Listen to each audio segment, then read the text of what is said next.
good evening, and welcome to the third year doing this, Richard. Our third year Oh my God. generating movie. Um, Happy New Year to everybody.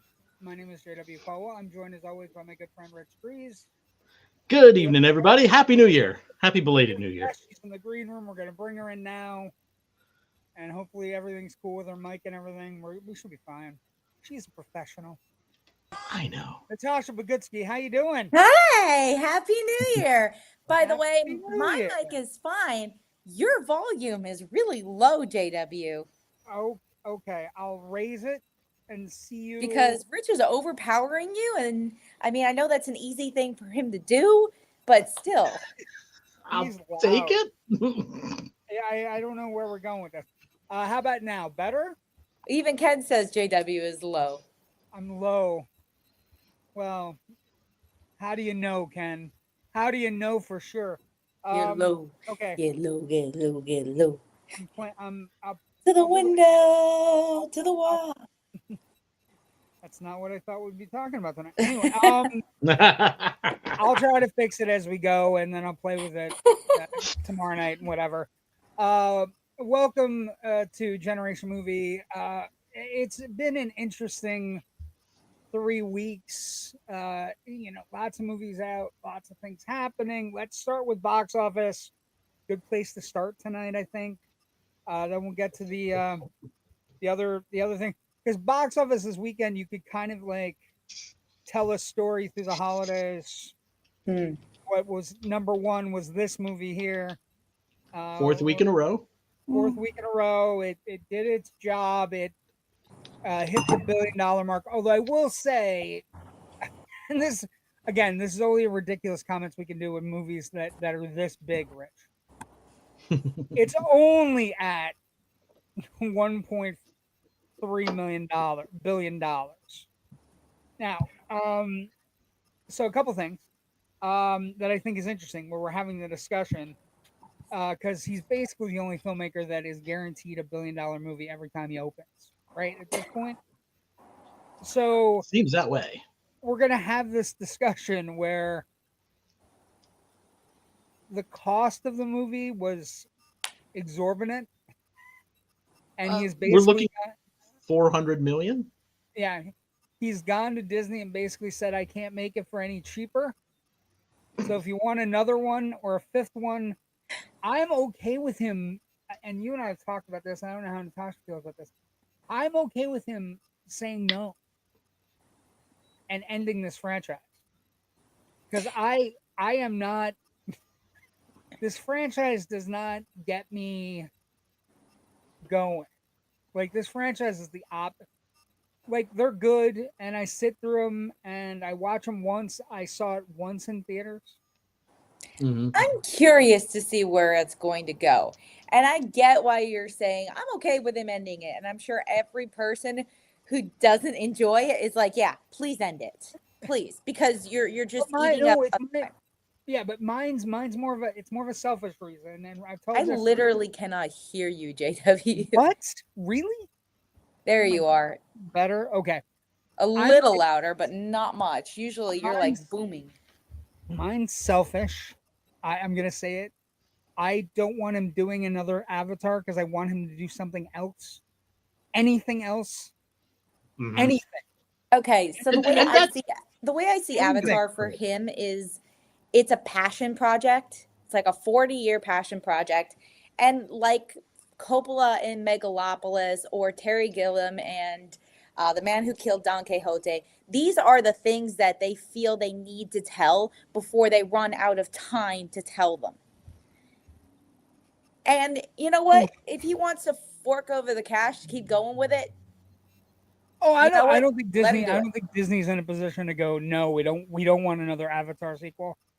I just think if you were to say, I want too much money, and Disney says no, I'm not going to be as upset. Oh, yeah. That's the other thing.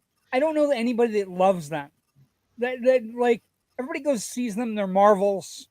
They're well done. They're good action set pieces. He doesn't like the man knows how to film an action set piece. I'm not gonna begrudge it. I'm just gonna say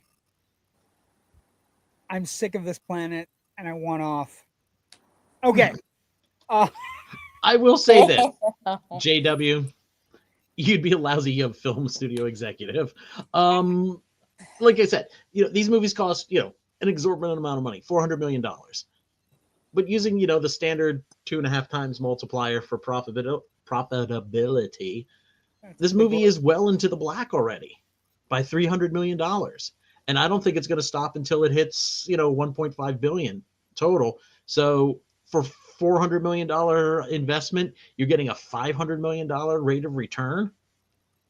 Yeah, no, I'm not begrudging the movie. I don't see Disney saying, yeah, let's not make any more of these. Well, there was some talk that somebody at Disney was bean counting this time because it didn't go over 200 $2 billion.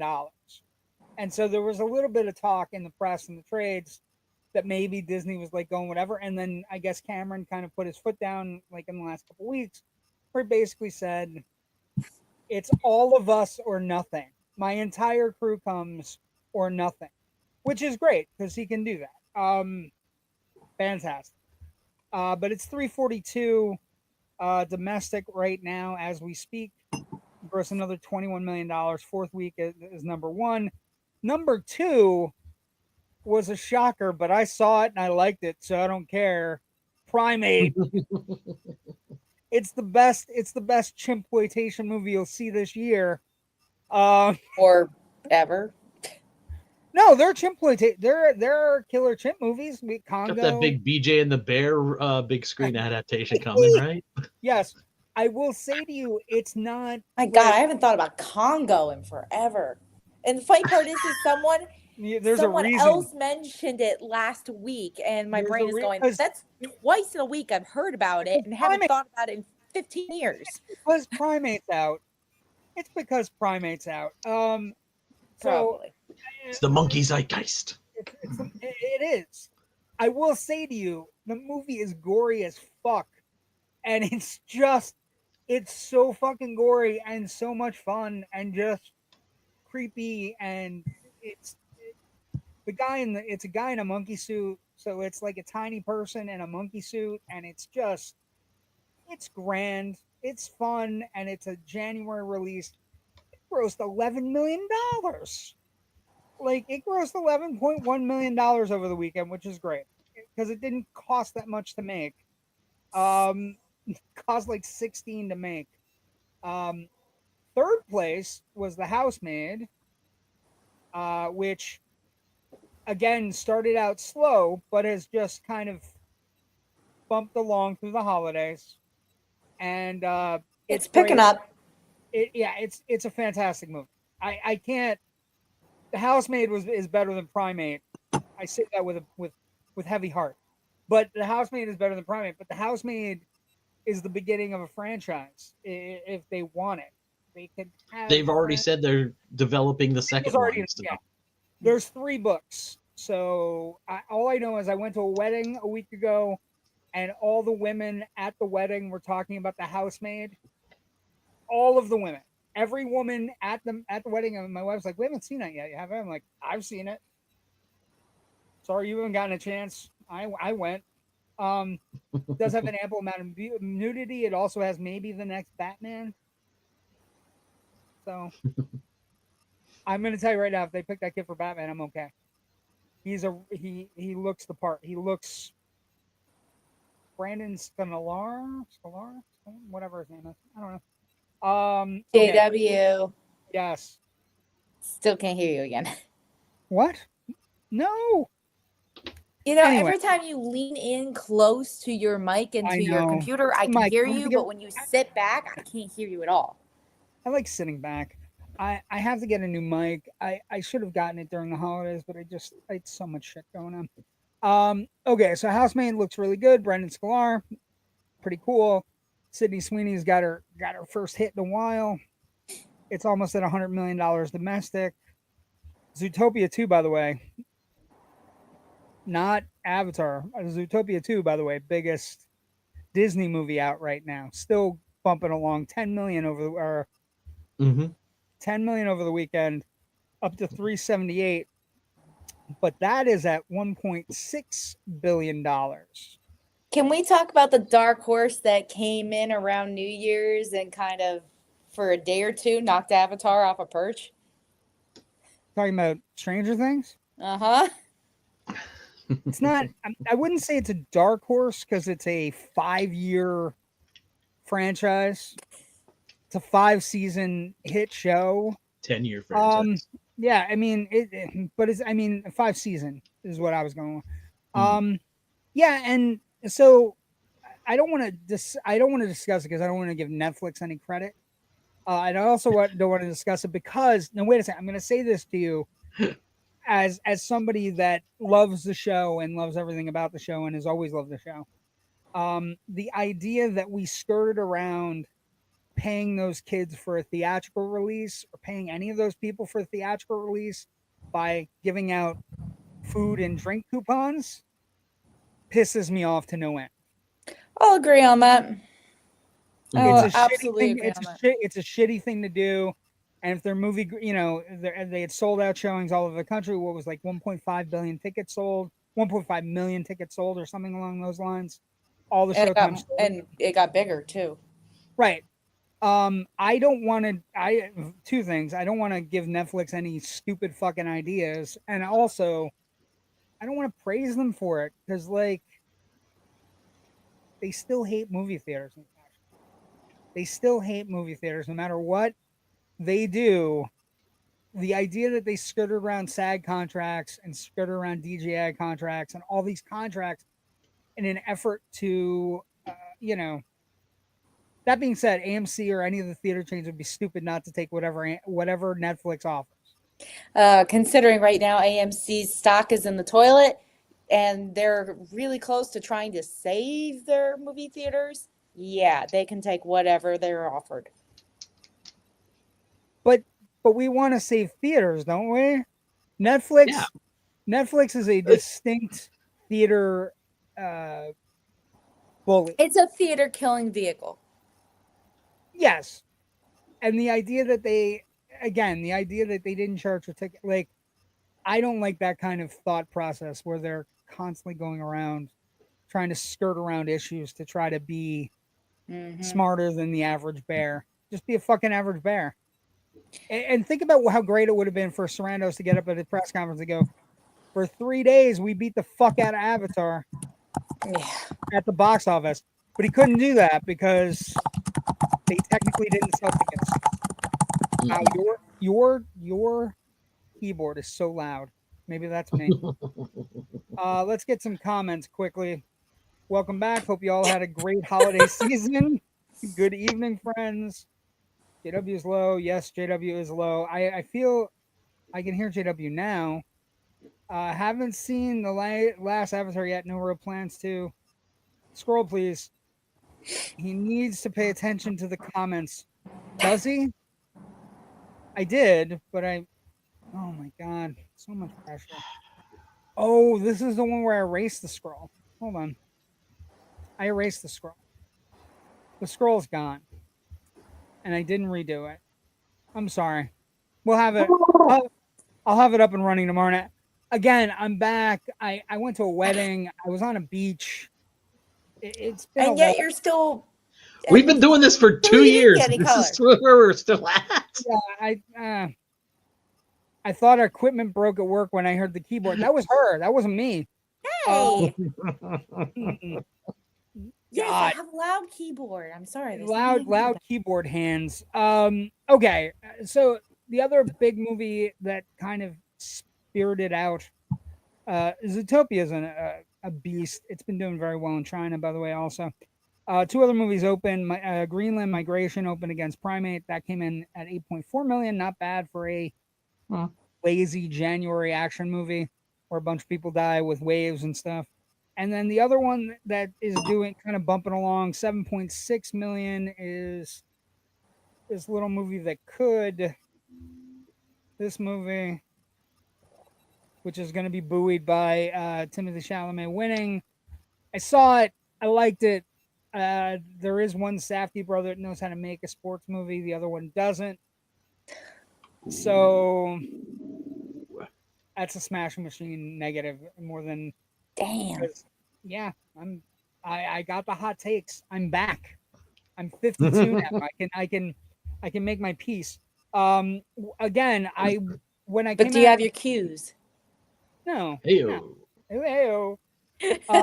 Marty Supreme reminded me. The tension in Marty Supreme reminded me a lot of Uncut Gems, and the tension in the Smashing Machine made me want to cut my eyes with Uncut Gems. So it was a little bit different. A little bit different. Just, it's not a good movie. I had great high hopes for the Smashing Machine as well, and then Such a bad movie. So bad. Okay. Housekeeping. If you like us, please subscribe. Facebook, Twitter, X, whatever it's called. Instagram, we have all those places. We also have a Facebook page. By all means, like and subscribe. We also have some big shows coming up. This month, a new show is launching. And if I can find it, well, again, this is all going downhill. Untrained and unscripted. Ryan West and Joe Ridgely are back. They had done a show a few years back, and now they found each other again.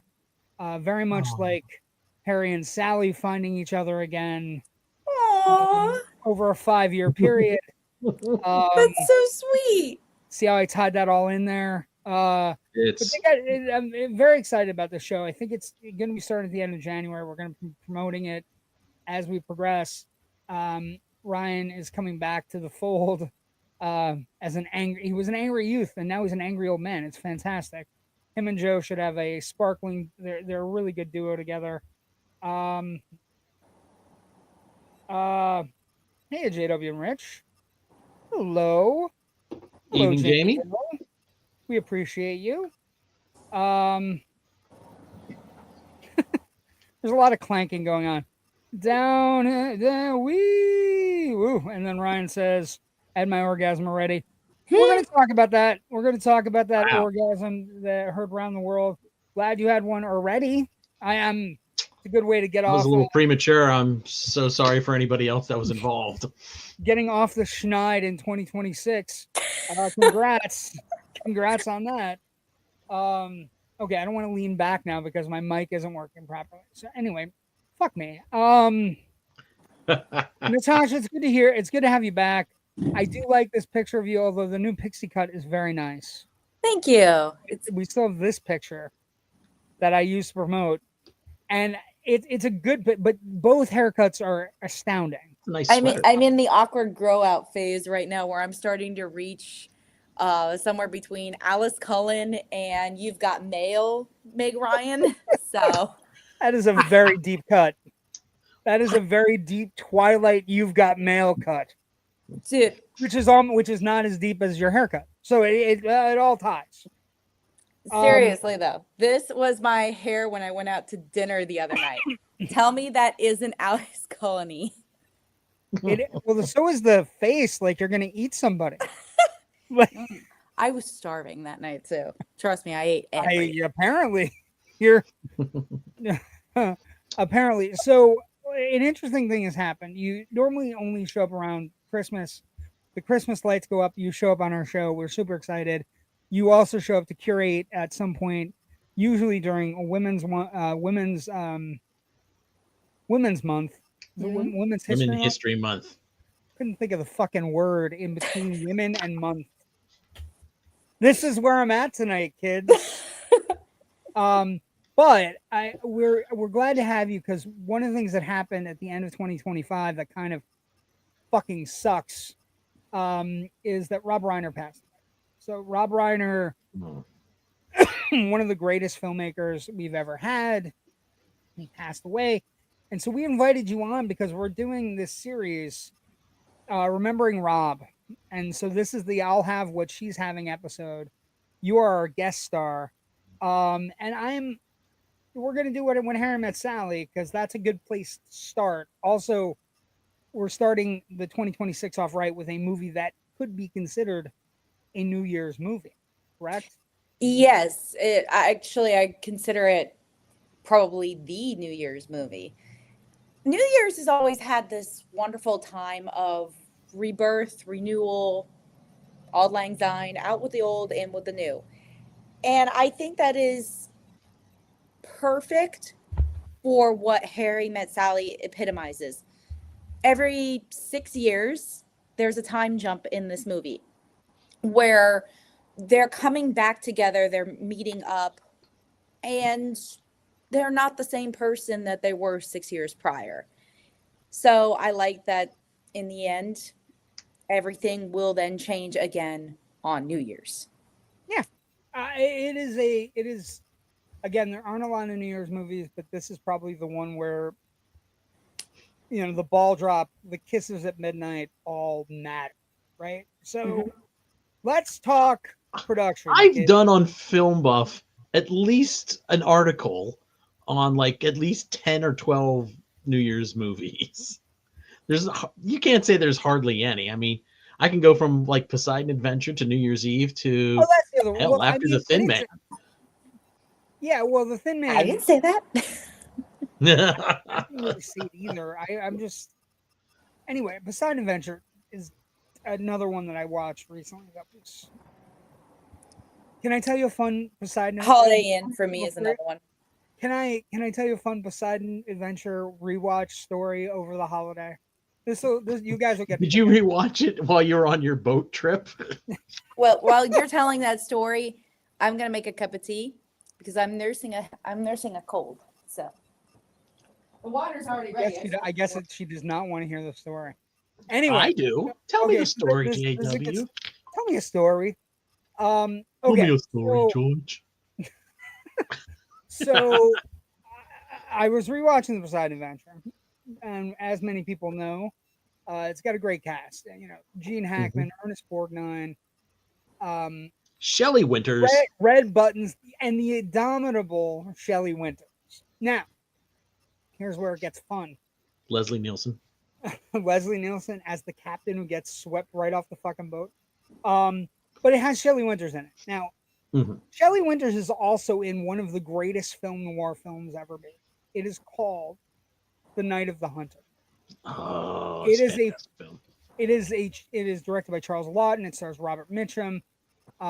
It is a phenomenal film noir about an evil preacher chasing children through the southern, just through the South. It's deeply gothic, deeply film noir. Shelley Winters is also in that. Shelley Winters in that movie, spoiler alert, ends up at the bottom of a lake. And she ends up in the bottom of a lake, and she's found with the camera finding her. It's a very sudden. She is drowned. She is under the water. She is strapped in a car and stuck there. But she's beautiful. It's ethereal. It's scary. When I rewatched the Poseidon Adventure, I was waiting for Shelley Winters to drown. And here's where it gets fun. I had overlapped one death of Shelley Winters over another. So as Shelley Winters is grabbing the rope and going through the Poseidon and she finds Gene Hackman, she gets Gene Hackman out. I'm like, oh, she's gonna go back now. This is where she drowns under the water. And she didn't. In the Poseidon Adventure, Shelley Winters actually dies of a heart attack after she saves Gene Hackman. And she ends up she dies right there. And so I was like, the weirdest thing as a film fan, I was overlaying Shelley Winters' death in one movie with Shelley Winters' death in another movie. Ruh-roh. It's not a bad thing. It's just an incredibly nerdy, how many people can do that kind of thing, Rich? How many people have seen both the Poseidon Adventure and The Night of the Hunter, and they go, hey, I'm super confused about how Shelley Winters dies in one of these movies. It's just very nerdy and very specific. It's very nerdy. It's very nerdy and very specific. And it was one of those things where I was like, what the actual fuck is going on in my brain? Because I watched it the night before my birthday. So it was like, I was waiting for Shelley to drown in Poseidon Adventure. and also thinking like because Poseidon Adventure is one of those scary things. I'm a good swimmer, but I'm terrified by Poseidon Adventure when they're like, "Oh, we have to go 30 yards. We just have to go 30 yards following the rope underwater." Yeah, no, what could go wrong? What could go wrong? So I was waiting for Shelly to pass away because she has that great monologue right before she dives in the water. She's like, "I was a good swimmer. I know I'm fat now, but it's like so she's the ultimate fat character." She's like, "I was a good swimmer sometime, like I was good some point," and it's really sad. But Side Adventure is great. No qualms there that is also a New Year's movie, because so many people died trying to climb up that Christmas tree, that theoretically Natasha would still have up. Anyway, You didn't. I did. I do declare I did. Let's talk about production for this fantastic movie that we're doing tonight. This movie called When Harry Met Sally. Before we go, I do want to say at least you're not confusing with Shelley Winter's death in Cleopatra Jones. Where she gets machine gunned or whatever. Yeah. Well, that would have been why was there a machine gun on the beside? Very confusing. Did I see Cleopatra Jones or did I see Coffee? I only saw one of those with. You've seen Coffee. I'm pretty sure we've had a discussion. You've seen Coffee because you've seen Pam Grier. But here, this Cleopatra Jones is Tamara Wilson. Sorry. I think it was Pam Grier. I don't know. I gotta. And we get those confused. When Harry Met Sally, we're doing Remembering Rob. Rob Reiner, Rich and I were talking about this over the holidays. The idea that we lost him and his track record, his first 9 out of his first 9 movies, 8 of them were spectacular box office hits and critical hits. So not just the only one that was a dud in the first 9 is North, and I don't think anybody could have saved that movie. So, what we have. Do you know how he came to do North? Did I? Oh no, wait, I told that story last time, didn't I? You did. Yeah. Yeah. Okay. Never mind. So that's fine. But it is one of those things where we lost this filmmaker. So what we came up with is we wanted to do to start the year off a Remembering Rob retrospective. We're going to do 4 of his movies. We think we've picked 4 that are astounding and can work for us and for the audience because they're 4 of his very best. But that track record early, Rich, he was unblemished. He had hits with Spinal Tap, Sure Thing, Stand By Me, Princess Bride. Then he had this, right? So right out of the gate, he was very dominant, and it is one of the best track records for a film director. It's still talked about in Hollywood annals. But the movie we're talking about tonight is When Harry Met Sally. I would even say Princess Bride and When Harry Met Sally not only shaped a generation, they have shaped generations after that. Like they're still being talked about now. They're still being held up on a pedestal. Well, this one in particular, I was thinking about it when I was writing the superlatives on why you should watch the show tonight as we discuss it. And one of the things that I came up with was this is the romantic comedy by which every other romantic comedy is judged, right? Yeah. It's the romantic comedy where everybody, that's what we're going to talk about legacy-wise. And, we're going to have some similar legacy things as we progress. But the production of this one is super interesting. And also, if you pay attention to the credits, which I like to do, I like to look at who we give thanks to at the end of movies because I stay and watch all the credits because I'm a nerd. But the production is super interesting in the sense that they had a meeting early in 1984 with Rob Reiner, Nora Ephron, and Andy Scheinman, and they met at the Russian Tea Room. So if you've seen Tootsie, you know where they met. I've been there. It's really lovely. But Reiner pitched an idea that Nora Ephron rejected. Then they had a second meeting, And then they, basically that second meeting is where the impetus for this film comes from, right? So they're talking about Rob Reiner being a miserable single person and Andrew Scheinman being a miserable single person. And they were just, Reiner at the time said, I was in the middle of single life. I've been divorced for a while, divorced to Penny Marshall, by the way, is who was divorced with. I've been out a number of times, all these disastrous, confusing relationships, one after another. And then the next time they meet, Reiner, basically says he always wanted to do a film about two people become friends and don't have sex because they know it will ruin the relationship. But then they individually have sex anyway. And so Ephron liked the idea, wrote a pitch, wrote a screenplay, and then Ephron kind of like worked on it quietly, right? She then interviewed them at various times during their lives, Reiner and Scheinman, to come up with the basis of Harry's worldview in the movie. And, basically, Reiner would come into the meetings with her depressed and pessimistic, but always funny, right? And always like, I wish it could work out, but it's never going to work out for me. And then she got bits of dialogue from these interviews. And then she took all of the basis for Harry from these interviews with Scheinman and Rob Reiner. And then all the basis for Sally she took from her friends and her friend group, which you can kind of see if you're watching the movie, like the lunch date. There's a lunch date with all three of the women where the one girl has the Rolodex, Carrie Fisher has the Rolodex. And so that's the basis for that. And when you start to think about it, like it's an incredible basis for a movie, right? She didn't want to write it. Also, she got into fights with Reiner about getting all of her ideas down, and then he put her in contact with an old friend named Saul Horn, who, if you pay attention to the end of the movie, a special thanks is made mention to Saul Horn at the end of the movie, the very end of the movie.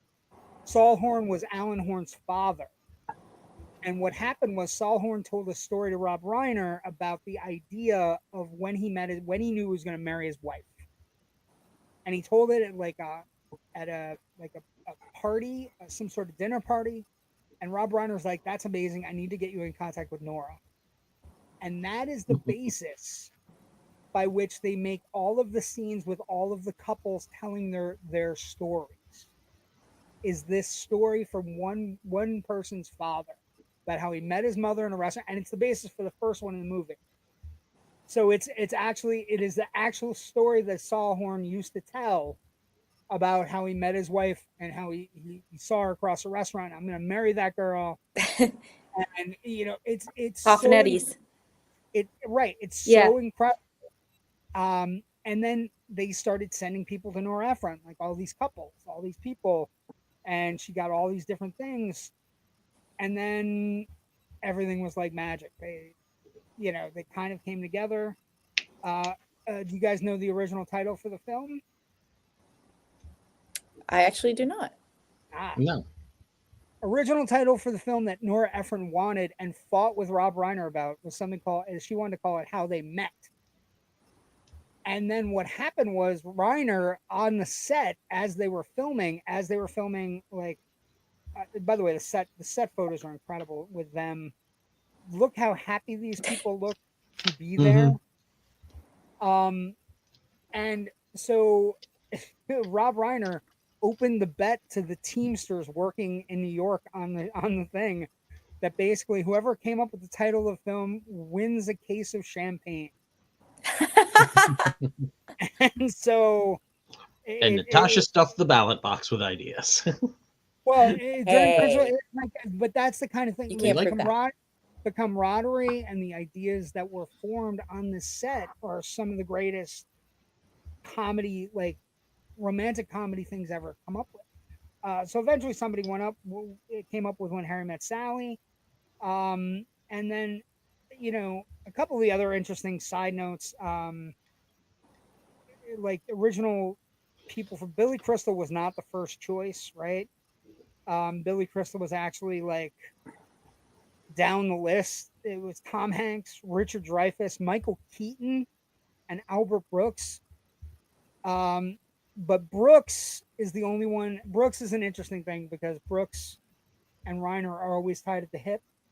And Mhm. Brooks flatly turned him down and said, all you're doing is remaking a Woody Allen movie.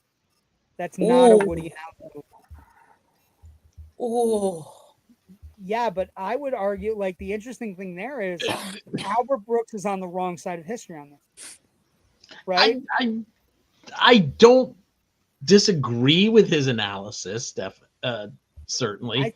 It does have a structure and a tonality, and it very much beat for beat feels like a Woody Allen film.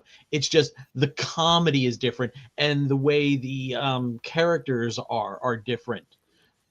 I think the female is better than you written would find in a Woody than Allen any film. Woody Allen Hmm? So I like what I was gonna say. Like my take on this when I read this was Albert Brooks dropping a hammer, right? But the interesting thing there is I think he was off in the sense that, and I don't kill me in the comments or whatever, but I think it's better than like Woody Allen. Like for me, it's a better movie than a Woody Allen movie. Like Woody Allen movies for me are always land weird for me. I don't know why. No, I agree with you. There's only one that I genuinely There's only, like, and I could there's watch a only a million times couple- over. It's Midnight in Yeah, Paris. the other one, like this one I can this movie I can rewatch over and over. So I think Brooks was, this feels like Manhattan a little bit to me now that we're thinking about it. Yeah, well, I just think it's better though. Like, and I think the reason it's better is because Ephron's got a better ear for the female voice, right? Woody Allen is not great at the female voice. They're great objects, but they're not necessarily walking, talking, three-dimensional characters. Can you say that a little bit louder for the people in the back row? was I too way? Because that was an important line that you just said. I highly agree with you, and no one heard it. I'm so sorry. What I said was I think the reason I think When Harry Met Sally is better than a traditional Woody Allen film is because I think the female voice is much more concentrated, much more structured, and better version. Usually in a Woody Allen movie, the females are objects. They're or Manic Pixie Dream Girls. Or Manic Pixie Dream Girls before we got other Manic Pixie Dream Girls. And then I just think the character of Sally and all of her friends are actually just better written than in a Woody Allen movie. For me. They're grounded. They're realistic. They have no. It's always, these things are always execution dependent. And I would say it executes better here. But the similarity is there. The one I thought was the most interesting. Can you imagine Michael Keaton in this movie? Because I can. I was thinking about it. I can imagine it pretty well, actually.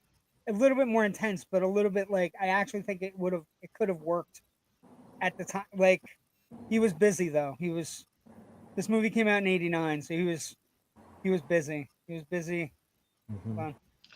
I'm right there. Poking around. I'm trying to find it because it just suddenly popped into my head. Didn't Carrie Fisher do an uncredited ghost polish on this? I don't have it. And that's kind of how she wound up in the movie. I've heard a rumor of that, but it hasn't been confirmed. So, honest? I don't know. I'm looking around, but Google's being a bitch today. Yeah, but I agree with you. I'm a huge fan of Nora Ephron's work, and I'm not just talking about her films. And I love that her and Reiner had a great working relationship. Even so, that when we get to Sleepless in Seattle, which Ephron directed and wrote, Reiner showed up in an acting role. It becomes a very big relationship for him. And I've definitely been a fan of her work, from her novels, which half decent movie too, with Meryl Streep and Jack Nicholson. If you've never seen it, go check it out. And even some of her essay work. By the way, she just points to the title. Heartburn is the movie. We're a podcast. People might be listening. Heartburn. Heartburn, yes. I think the other my friend and former boss for a day and a half, Nora Ephron. Oh yeah. She was your boss for a day and a half. I remember I did that day and a half of stand-in work on Lucky Numbers when it shot in You Harrisburg. did? Yes. Okay. Yeah.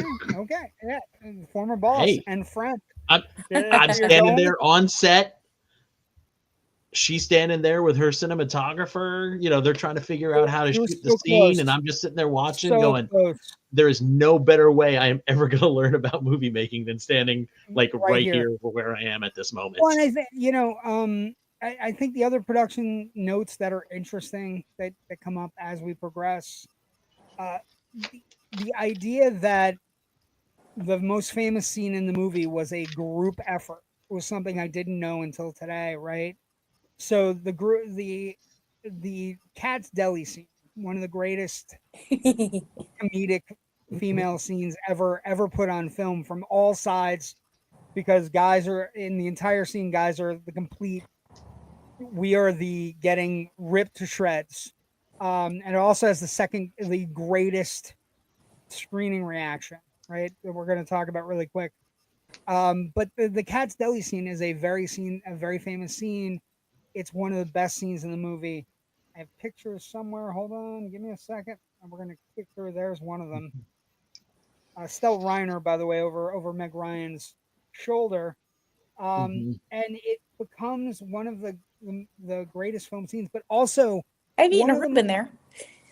One of the most collaborative scenes in the movie, because so they Nora Ephron and Rob Reiner come up with the idea.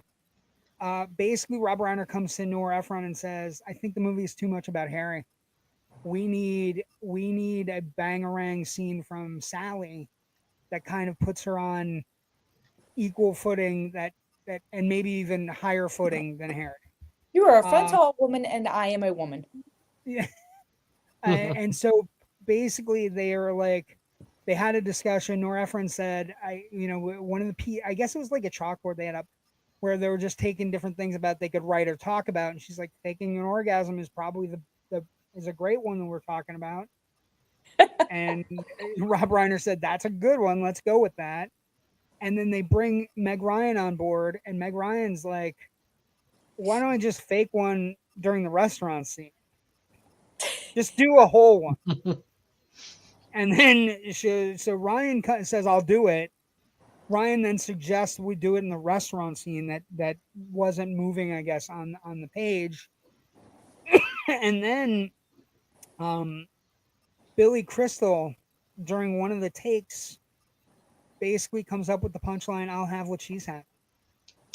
And give the line to your mother, because she should have a good line. And so it's...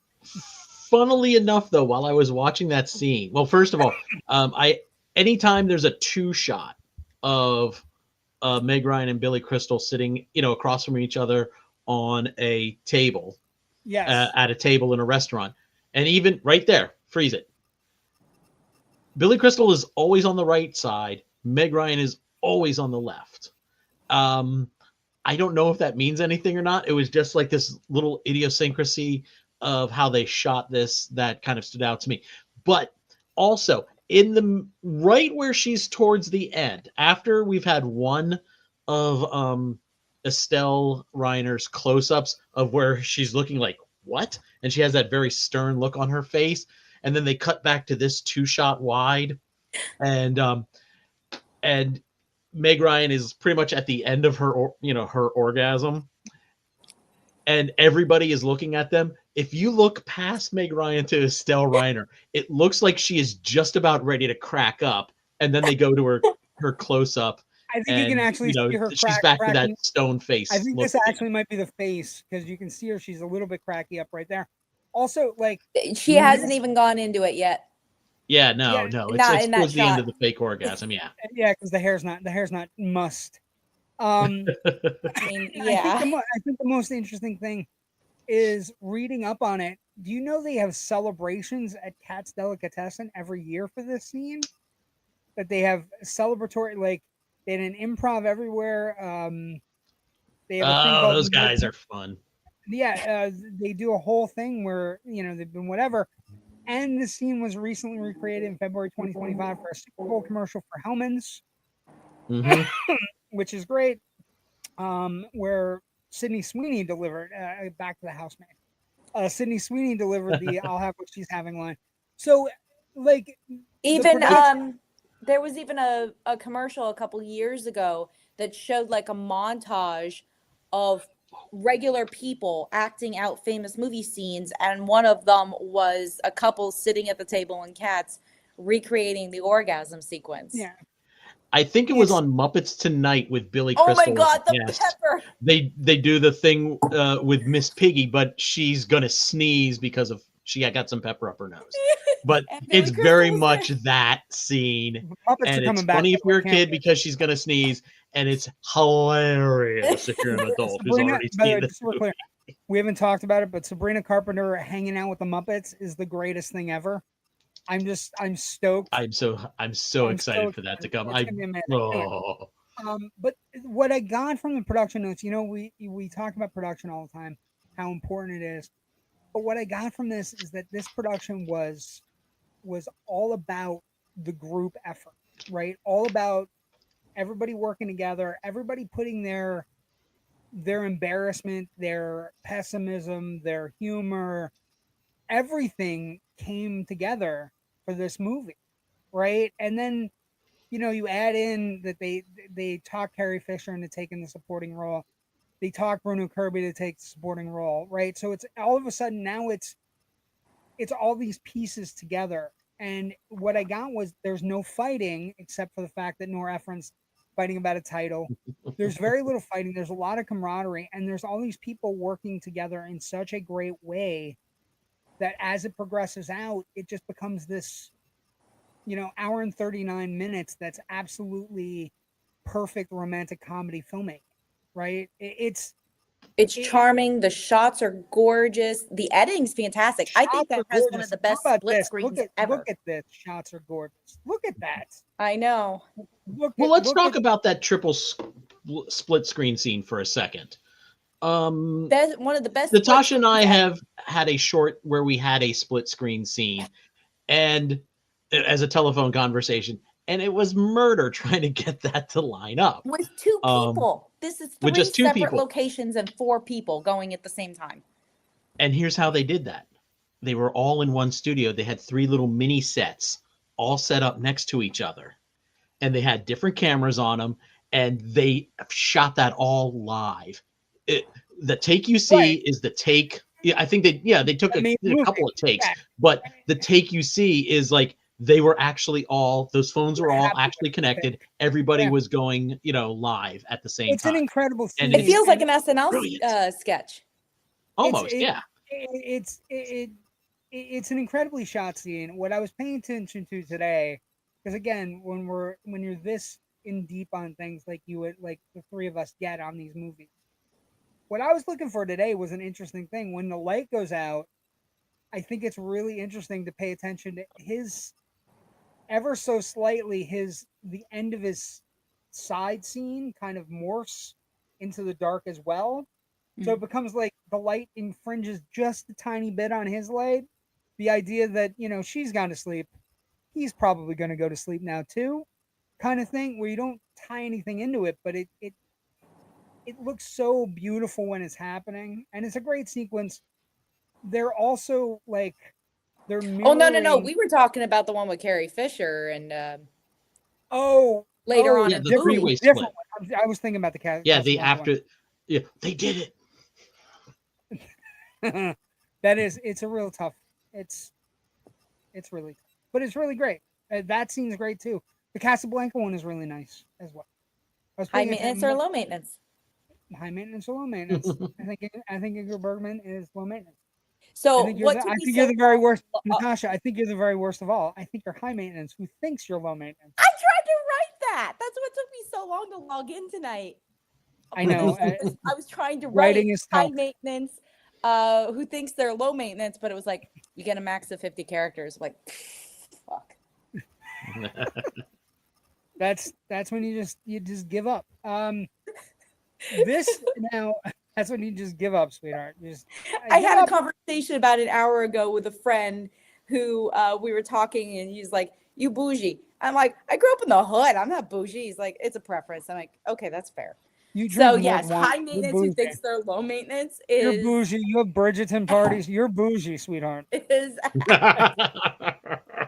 I'm not I bougie. hate you too. I grew up in the hood. Get the fuck out of here. I did. Stop it. I I'm did. I've sorry. seen where she grew up. I understand I'm that, not but gonna argue with her she's about also had the Bridgerton parties, origins. so I'm I'm okay. 30 years old. I can do whatever the fuck I want now. That's exactly right. You get them, I guess. It's me. Anyway, so this movie I'll be has right one. back. I'm sorry, Well, the cat. stop it. Oof. I'm playing with you. This movie has an interesting rollout, Rich. This is one of the more interesting rollouts that we'll see. I don't know if you know, but in 1989, there were a lot of hit movies opening. That was the summer of Indiana Jones and the Oh, I've Last heard. Crusade.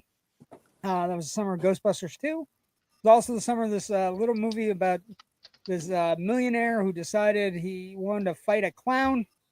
And that got the execs at MGM very nervous, Rich. And so I was reading up on this. So it opens on 775 screens, rolls out very, very light, and then 2 weeks later ends up on 1,400 screens. Opening weekend is only $1.1 million, a little bit less than $1.1 million. But then it ends up playing an average of 14 per 6.6 weeks per theater. It goes from 700 screens to 1,400 screens with a production budget of $16 million. This movie ends up grossing 92 million domestic, 100 million worldwide, for a total of $193 million. Here's where it gets fun. Adjusted for domestic box office, the inflation adjusted, it's a 262 movie. $262 million. That's a lot of Surreys with the fringe on top. And what I would say is the interesting thing is, at one point, both Billy Crystal and this is amazing. Both Billy Crystal and Rob Reiner had a dinner together where they basically were fairly confident the movie is going to bomb. Right? We're fairly confident that with Batman and Indiana Jones and the Last Crusade and all these other movies, we're screwed. But it opened in early July, went wide 3 weeks later, and once it got going, it grows. In the first few weeks, it grossed 8.8 million total. Then once it got to the fourth weekend, where it kind of ballooned out, it was already a hit, and everybody was already talking about it. So it's a fascinating kind of delve back into the past, right? Where we do this a little bit with movies now, but not with a movie with this kind of pedigree, with this kind of like star power. Like, it's gonna open, right? It's not gonna open on less screens. We do it now more with Oscar movies.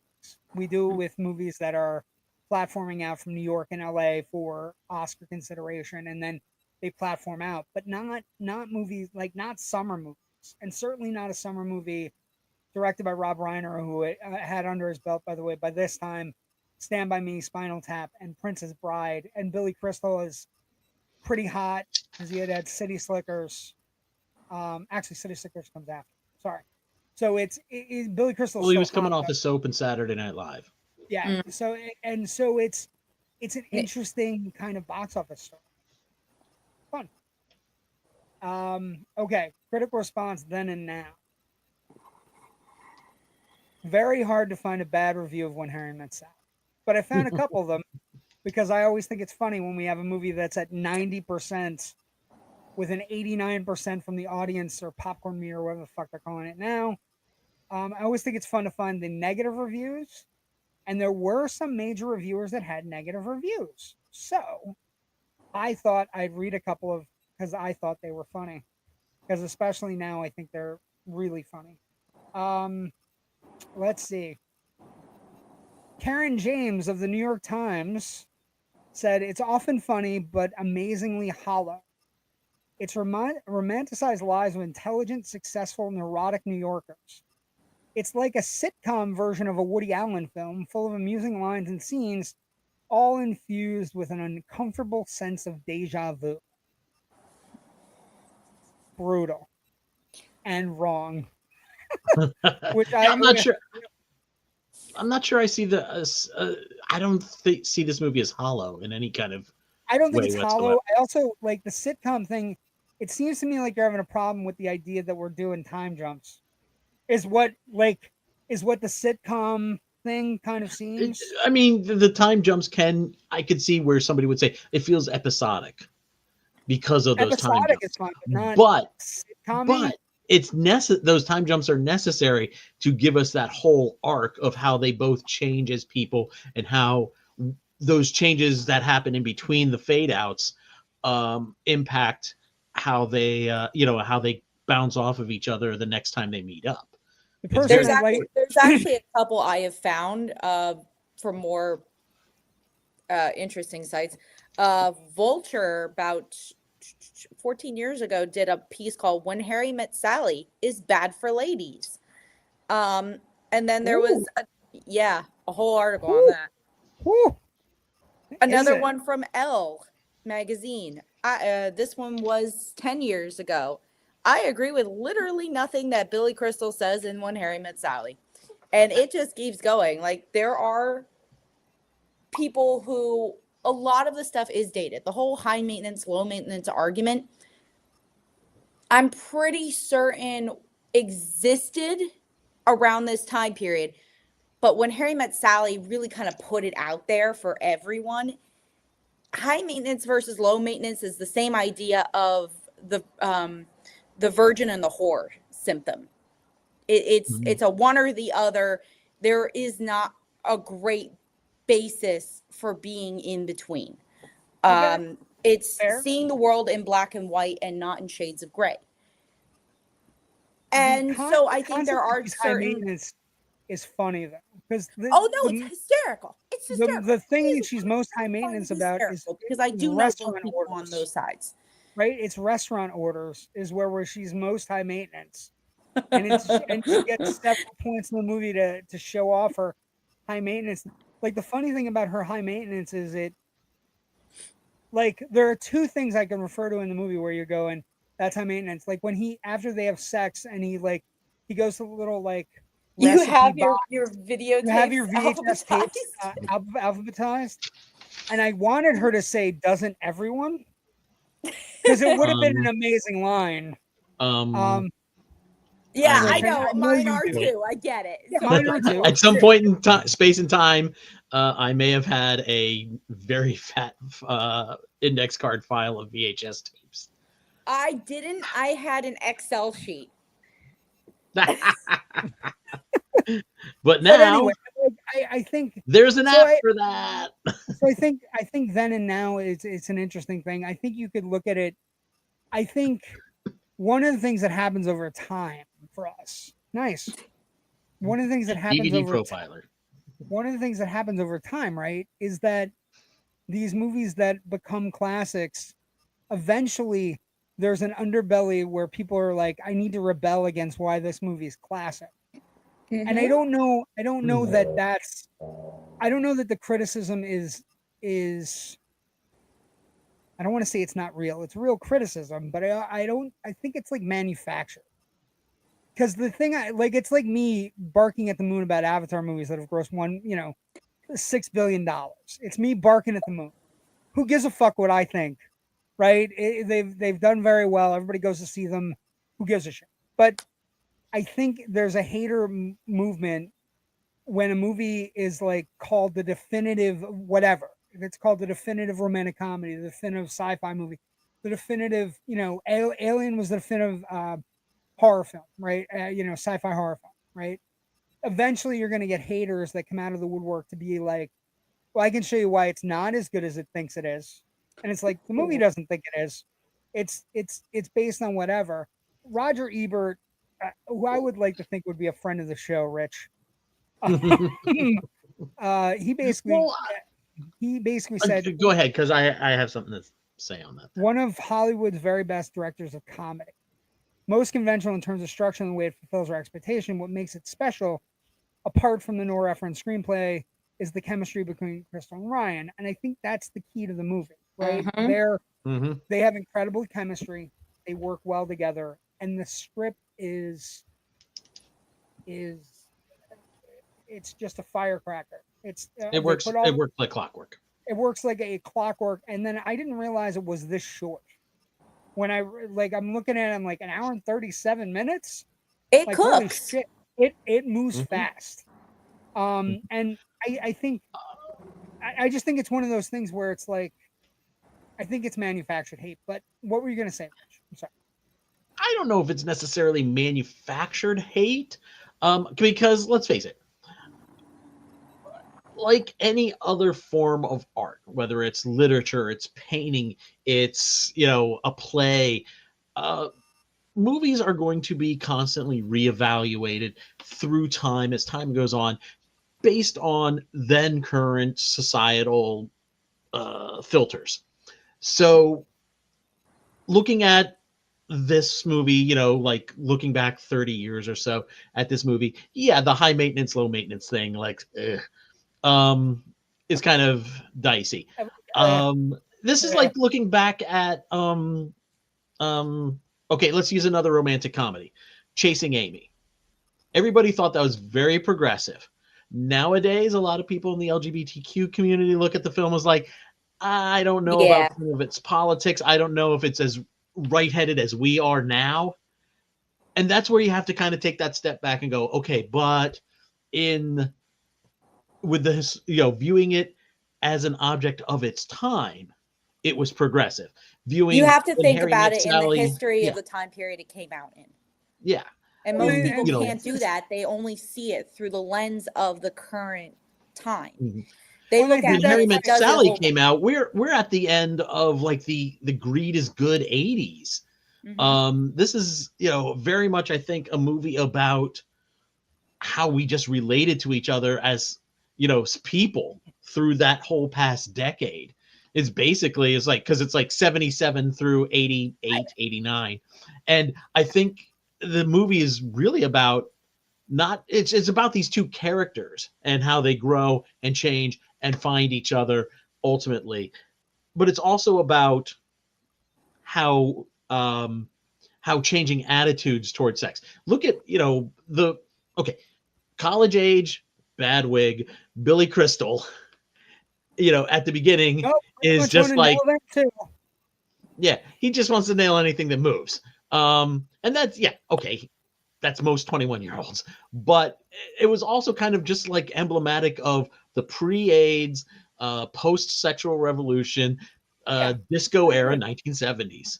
And by the end of it, though, he was in a completely different place in his attitude about relationships.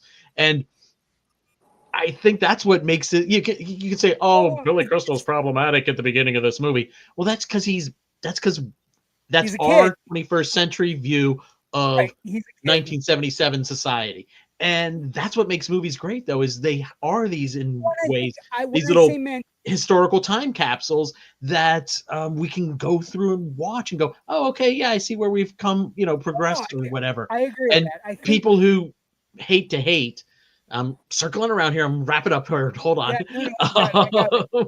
People who, kind of like want to reevaluate just to hate on something, I think miss that point. I don't think they're applying looking at something with the historical view. You need to be looking at something.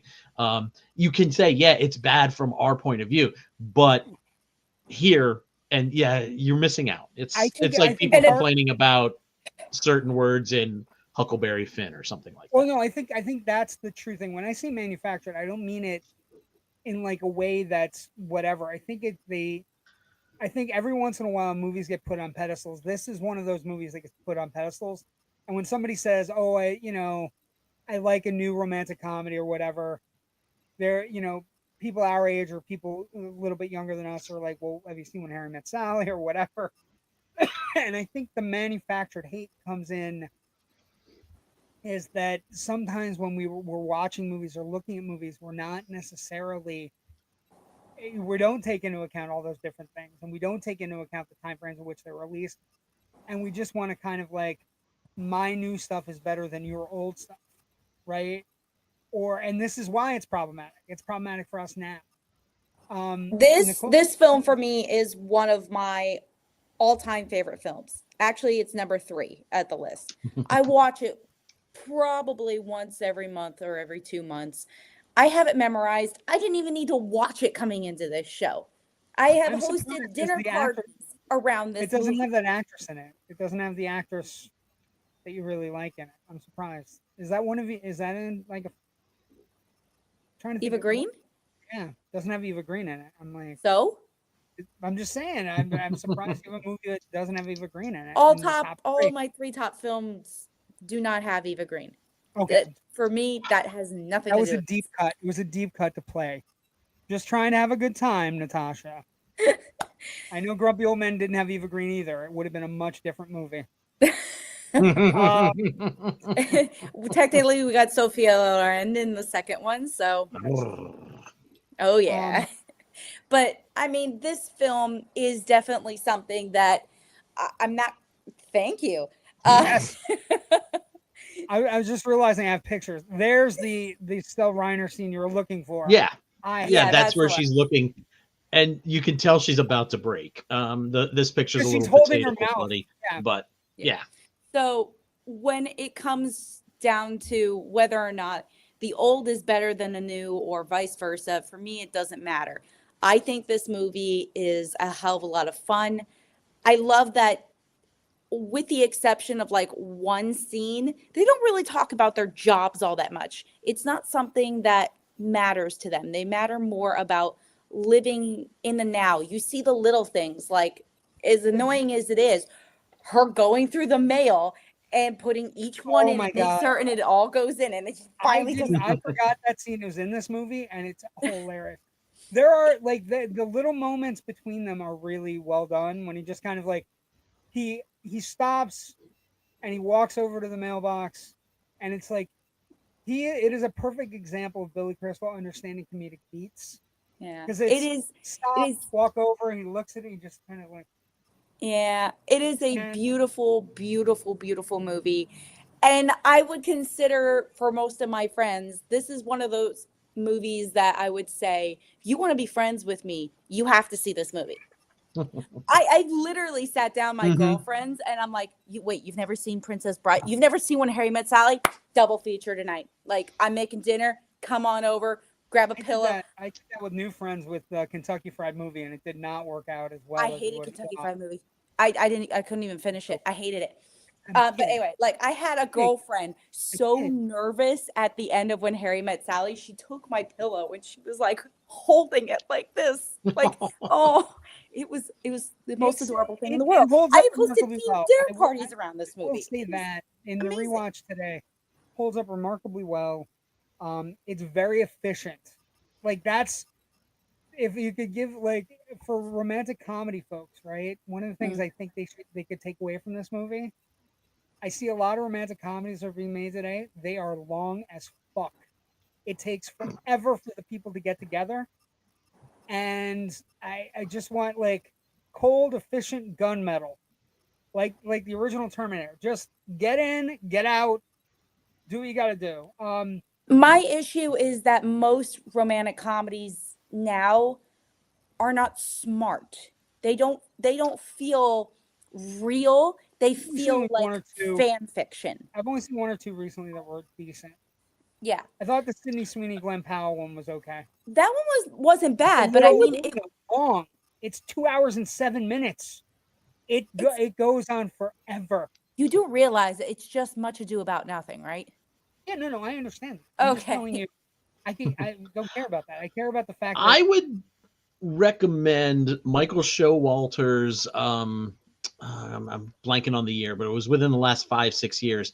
They Came Together with Paul Rudd and Amy Poehler.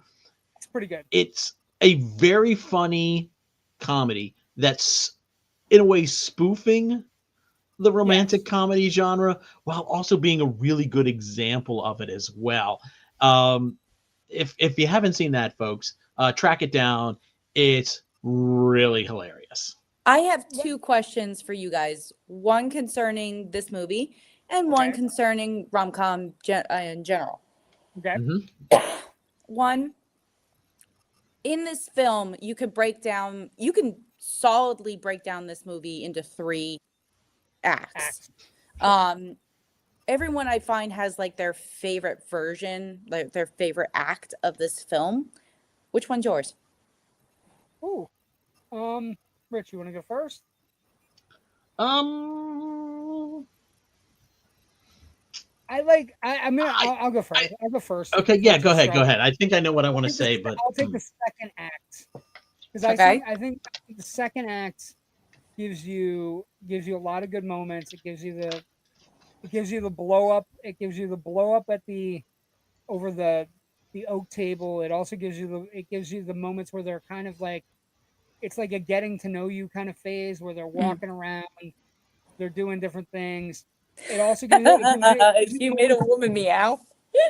Made a woman meow. It also like the middle section also has the moments where it has the moments where like the friendship stuff is going on. When you were talking about like the idea of the jobs, the only time jobs get mentioned in this movie is when people are trying to set people up with other people. What do they do? She's Emily. She's Emily Cakes, like whatever that thing or the airport, airport or whatever.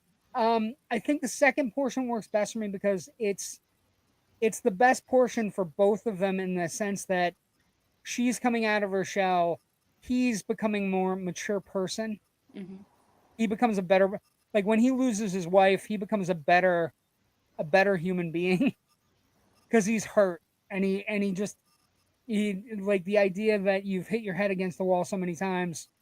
I need to course correct. So I'm not gonna try to have sex with her. I'm gonna be friends with her because I can get information that I need.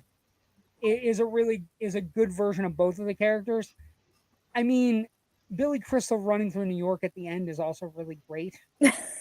and the end sequence at the party where she's like going home, like there are not a lot of misplaced scenes in this movie. There's no wasted energy. Like but I'll take the second act because we need to believe that they're going to fall in love or not fall in love, but we need to believe something.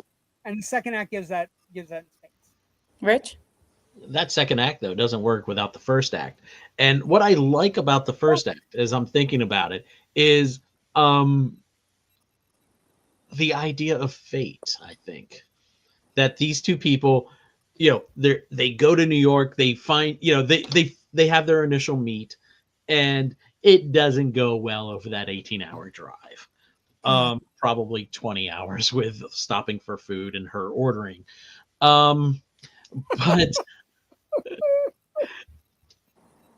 and 5 years later, they kind of bump into each other again, and and then again at the bookstore later on, and it's I really like the idea that every 5 or 6 years they're kind of different people, like we talked about before, but they still kind of just wound up meeting each other, bouncing off each other a little bit, going back on their personal journeys until they they really just after the bookstore, after meeting up at Shakespeare and Company, they really, that's when they connect, because the other two times weren't the right time.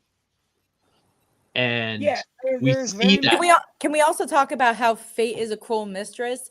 And if you've ever noticed this, it's always the people you don't want to see that you end up running into, and the people that you do, you never see. Well, true.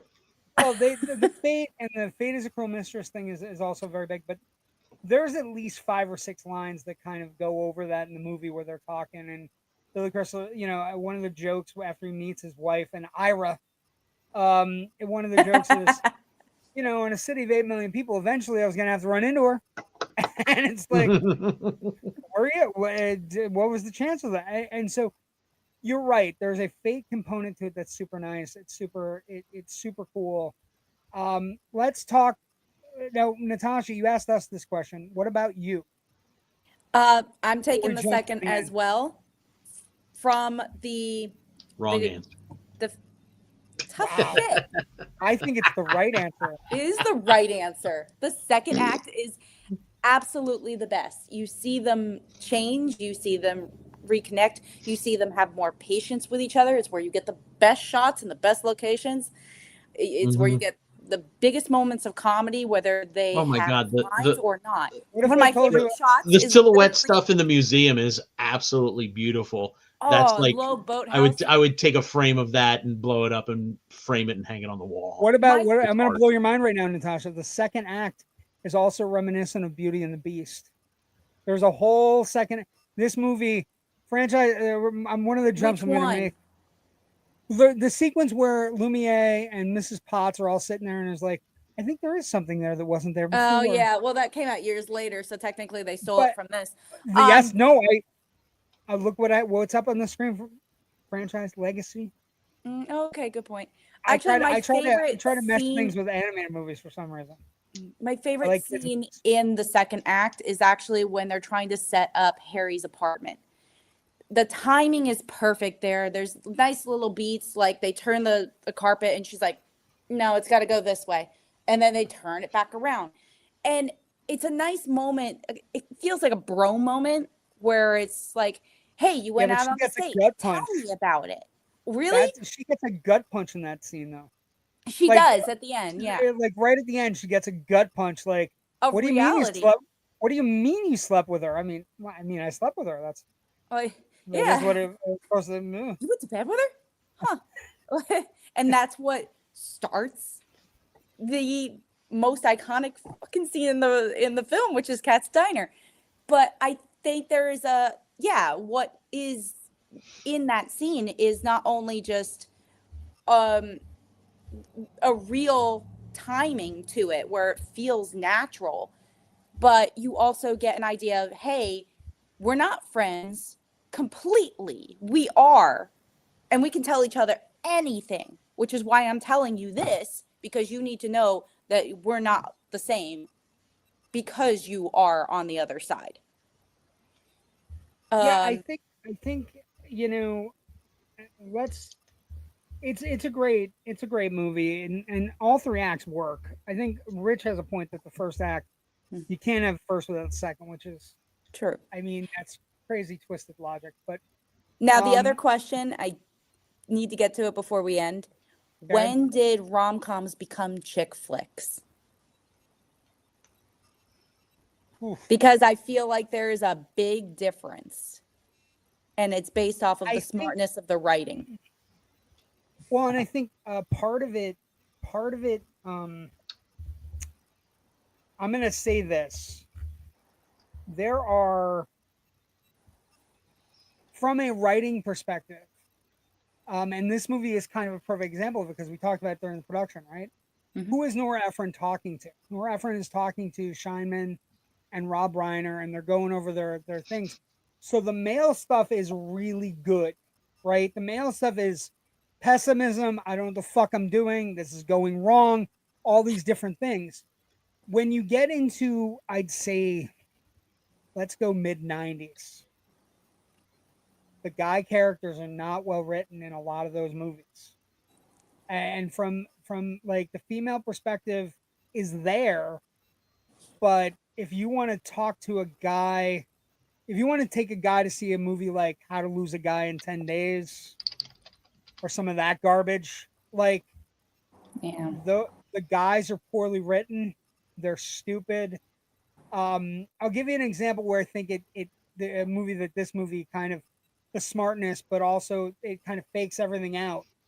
The one that I thought of with this movie where the writing is as crisp as Wedding Crashers, just had its big anniversary, right? Mm-hmm. The writing is crisp, and that writing is for both sexes, right? The stuff early is very funny, but by the time you get to the end of Wedding Crashers, where are those two guys at? They're both trying to get married, right? So it's something like, I think one of the things that happens with this movie is that both sides are written particularly well, and the reason other romantic comedies pale by comparison is because I think the guy shit is weak. The guy Would stuff is you say the same thing of the films written by Richard Curtis, who is considered to be up there when it comes to rom-coms? no. I think his movies Oh, are no. fun because No. no. You asked me when it started to go bad, and I'm giving you an example. How to Lose a Guy in 10 Days is Now- one of the people So love that it. early 2000s, not mid 90s. Is that early 2000s? Late 90s, early 2000s. That was like 2003. And this can go either way. When one half of the prospective couple is underwritten, a lot of times it's the guys. Sometimes it's both of them are underwritten.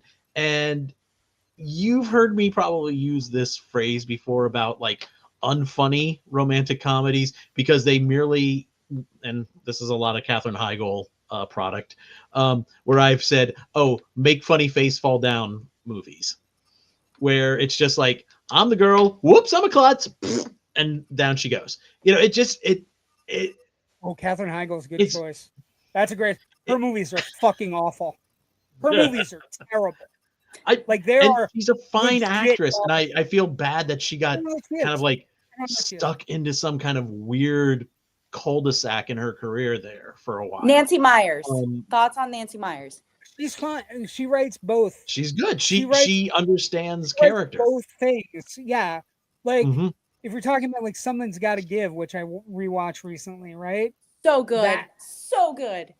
Really well done, but the male characters have just as much shit going on as the female character. I think where you get in a bad romantic comedy that isn't like this, where the legacy, like this movie legacy wise, creates this kind of shadow for all the other romantic comedies to kind of either you come out from the shadow or you stay under the shadow.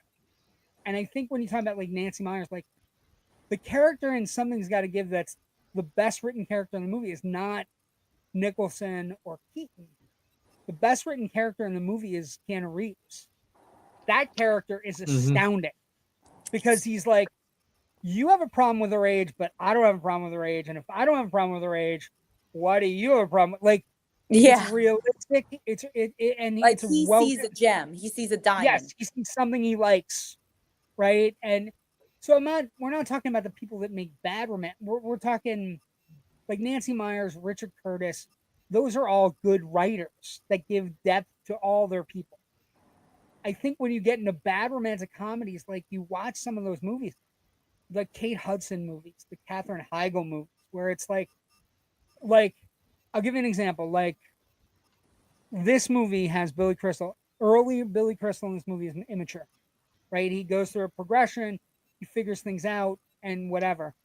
Almost every like bad romantic comedy movie involves like the male character being dumb and not realizing he found the love of his life. It's bad. And I think that's where like it's funny. Romantic comedies, women flock to them. I think you guys flock to them because you guys are written well, and the guys are written poorly. So you go, that's what we think of them. That's who they are. Right. And honestly, how many movies where the guy the lead is a male character, an action movie or what have you, and the female characters are written terribly underwritten? You know, so I mean it's a net it's epidemic across all genres, depending on your point of view, and depending on the genre. Make romantic comedies anymore because the people watch them on Hulu instead of watching them wherever. The one I would also say that I thought like legacy franchise was the other movie I was thinking about today with this movie was 10 Things I Hate About You, because I think 10 Things I Hate About You is as well written as this movie. Both sides, they both have, everybody's got foibles, everybody got shit going on. You know what I mean? And I think the legacy of this movie is that you either jump out from its shadow or you stay in its shadow and see 6 But more you, weeks of winter as a shitty romantic comedy. but you kind of can't throw 10 things I hate about you into the mix, because that, yes, everyone is kind of got their own thing going on, but it's an adaptation of an already existing IP. Right, but it doesn't have to be that well written. No, it didn't. But it was. That's what I mean. I think if you were talking about legacy franchise, part of this legacy of this movie is that write your male characters and write your female characters equally well. Don't fuck around. Don't give us easy shit to deal with. You know what I mean? Like, and the other problem with romantic comedies, while we're talking about it, Natasha, right, is the other real big problem is most of them have just this one whatever the filmmakers pick at the beginning of the movie. This is going to be the blockade. She's a little bit tomboyish, or the guy's mother doesn't like her, or like this movie doesn't have it, right? So the interesting thing about this movie, legacy wise, is that this movie, the blockade is the two characters. They each have their own blockade, and they each have their own like way around their own blockade. And so, if you want to make a great romantic comedy, you try to look at this movie and realize that everybody needs to be equally written. It would be my answer. Does that make sense or no? Yeah, I agree on that. I would say comparatively, It's Complicated by Nancy Meyers would have something similar. I know it doesn't end on a good note for any of those characters, but what it does have is that they themselves are their own issue. Yes. They have to fix it themselves. Other legacy things before we go, because we're running long, because we're all loquacious folk. You're talking about my third favorite film of all time. Of course, we're going to run long. We would be remiss to not mention the legacy of this. Yeah. Oh, Castle Rock. Yes. This movie is one of the first movies that has it. So this is where they kind of started grabbing all the people for that particular company. Alan Horn, Saul Horn's son, becomes one of the leaders of Castle Rock, along with Andrew Scheinman and Rob Reiner. And also watching it today, I was incredibly sad that we're not going to get any more Rob Reiner stuff. You know, but we will be back next week, and I think you're coming back, aren't you? Are you coming back? Yeah. Awesome. I'm not sure what I'm coming back for. You want to tell everyone? Yeah, we're going to tell everyone right now, Natasha. Don't rush. Don't rush. I'm learning with them. He's a showman. Let him do his thing. Feel the cat's deli, okay? I've been to every location. Boom. Yes! I wasn't expecting that kind of excitement. Next week, we'll be doing A Few Good Men. We picked, for 4 weeks of remembering Rob, we picked 4 of the movies we thought were the best suited to kind of span a certain amount of his films. So we're doing A Few Good Men, and we don't know what order we're doing the other ones. I'm not going to give them away until the next couple weeks, but we're doing A Few Good Men next week. Comments as we finish up. Hold on. I thought I just woke up the entire house with that, so I was like, you might have. I hope you didn't. Let's see. I can already see tomorrow night's show is going to be interesting. I'm working on it. Joe, give me a second. Shelley Winters doesn't do well in water. No, she does not. But I also did not do well remembering what happened to Shelley Winters. Great show, all of you. Great, huge movie props. Rob Reiner, such a filmmaker legend for me. Stand by me. Help shape my childhood. Well, look for us in a couple of weeks, Brandon. As did a lot of his work. God bless Rob and his wife. Taken too soon, far too soon. I agree with that. Every Hallmark rom-com they got together last 10 minutes. Yeah, those fucking movies can go, Natasha. I don't care if you like them. I hate every single one of them. Christmas Hallmark movies, all of those fucking movies can go right off a cliff. I don't care for them. They're not my cup of tea, but I will give them credit. Was it last year or 2 years ago? They made 2 Hallmark movies that were basically like the characters were like that were like 2 sisters, and they kind of like crossed over or whatever. Oh my God, it was amazing. But that one, no. I was like, they're at least experimenting with the genre. It's Anna Gasteyer and Rachel Pugh. I have to tell this quick story about this. This is how much I hate Hallmark movies. I got stuck down at my in-laws in North Carolina during COVID, and they loved Hallmark Channel. It was the only thing they played. So I was laying on the sofa reading a book, and the one I was watching. Your first problem. You were reading in the South. And there was one on about a woman who was trying to make a animated short film that was going to go up for Oscar consideration. And I went, oh, okay. And that's how easy it is. I put down my my book, and I'm like, okay, I will watch this one because I'm curious. And then by the time we get to the end, we get to witness said animated short film. And I got so fucking livid. I stood up. I can't imagine me getting angry. Pointed at the television and went, that piece of shit would have never gone up for an Academy Award. And I stormed out of the house. Yes. I'll sit down on the dock. What was that movie? That movie, by the way, was I don't fucking remember. Anyway, I'm just kidding. It was 5 years ago when I okay, so we'll be back. We will be back next week. We also want to talk a little bit about before we go. Not that. We're back. Unscreened and unscripted. Ryan West, Joe Ridgely, coming soon to Thursday night. So we'll have 3 nights of programming: Mondays, Tuesdays, and Thursdays. What is that? Is that like a truck? Yeah, that's outside my window. I'm sorry, man. Holy Rich, you're supposed to say excuse me. I want to thank everybody for joining us tonight. Tomorrow night, Loud Nerdy returns. We're talking some Twilight Zone, talking some other stuff. I want to thank Natasha Bogutzki. Where can people find your stuff? Are you just on Instagram? Where are you at? Instagram, Facebook, TikTok, IMDb. Just shot a short film yesterday, so we'll see when that starts hitting the screens. We have one out to festivals right now called Give Back. You can follow my page. I'm constantly putting up things about, stuff it gets into.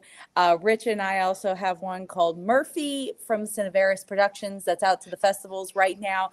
Bitch, I was going to let you do that one. It's your movie. Please, so much. Please, just do what you're going to do. He has so many things he's going to promote right now. So just I know. Get in. Thank you for joining us tonight. Rich, where can people find your stuff? What are you looking for? What are you doing? All of my writing can be found at filmbuffonline.com. We got a Facebook page. Check that out, where you can find out about all the latest stuff. Also, Twitter and Blue Sky. I've got another podcast that I produce for the Philadelphia Film Critics Circle called The Film Scribes. You can find that anywhere. Our last 2 episodes went up right at the end of December. One was our Best of 2025 voting episode, and the other was just everybody's thoughts on the year 2025 as a movie year. We had about 7 or 8 members of the group contributing to that. Lots of different opinions, lots of great stuff to check out. So please do. Thank you. Oh, not bad. That one was only 34 seconds. Facebook, Twitter, Instagram, all those different places. Indie Escape Network, one of the fastest growing networks on the interwebs. Also, you'll appreciate my ultimate Christmas gift. Can't hear you. Oh my God. Well, I'm just saying my ultimate Christmas gift. If you look over my shoulder, you can see the penguin. He's amazing. Nice. He has a cloth jacket. I thought that was Godzilla from here. Oh, okay. Got it. Yeah. Excuse me. It is clearly Oswald Cobblepot. Well, now it is. One of my favorite characters of all time. Thank you to my wife for this. Thank you for joining us tonight. Everybody have a great week. Go see a movie. Lots of movies opening this weekend, including The Bone Temple. Woo! Thanks for joining Fathom us. event this weekend. All 3 extended editions of Lord of the Rings, both this weekend and next weekend coming up. can't do the extended editions. I just want to see the original. Loud and nerdy tomorrow night, kids. Thanks for joining us. Everybody have a good week. We'll see everybody next week for You Can't Handle the Truth. Thanks for joining us tonight. Thank you for coming, Natasha. Thank you Bye. for having me. Have a good night, guys.